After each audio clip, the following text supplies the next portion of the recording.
எல்லாரும் நல்லா இருக்கீங்களா? இன்னைக்கான பதிவு, வலிமை உள்ளபோதே சேமிக்க பழகு, கடைசியில் யாரும் உதவ மாட்டார்கள். கண்டிப்பாங்க.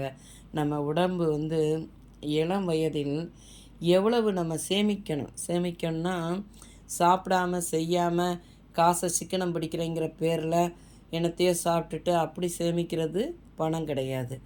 சேமிப்பு இருக்கணும். நல்லா சாப்பிடணும், பிள்ளைங்களோட தேவைகளை பூர்த்தி பண்ணணும். நம்ம சேமிப்புன்னு கண்டிப்பாக ஒன்று இருக்கணும். ஏன்னா வயதான காலத்தில் நம்ம இப்போ அந்த காலத்தில் ஒரு 10 பிள்ளைங்க இருப்பாங்க.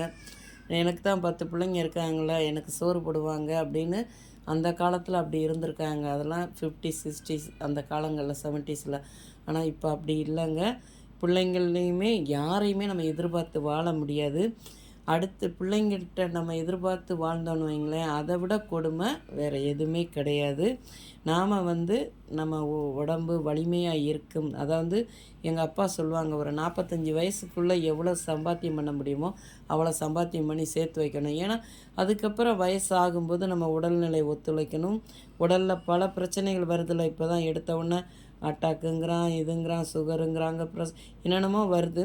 நம்ம நல்லா வலிமையாக இருக்கும்போது எவ்வளோ சேமிக்க முடியுமோ சேமித்து, அதுக்காண்டி கஞ்சத்தனம் பண்ணி நம்ம சேமிக்கணும்னு அவசியம் கிடையாது பின்காலத்தில். ஏன்னா இப்போ இருக்க பிள்ளைங்கள்கிட்ட நம்ம எதிர்பார்க்கவும் முடியாது. ஏன்னா ப்ராக்டிக்கலாக நம்ம யோசித்து பார்த்தோம்னா, அவங்க வாங்குகிற சம்பளம் அவங்களுடைய பிள்ளைங்களை வளர்க்குறதுக்கு, அவங்க வாழ்க்கையில் முன்னேறதுக்கு தான் சரியாக இருக்கும்.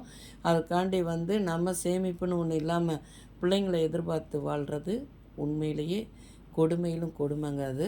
அப்படி யாரும் இருக்கக்கூடாது. இப்போ இருக்கிற ஜென்ரேஷன் கண்டிப்பாக எவ்வளோ சேமிக்க முடியுமோ சேமித்து பழகுங்க.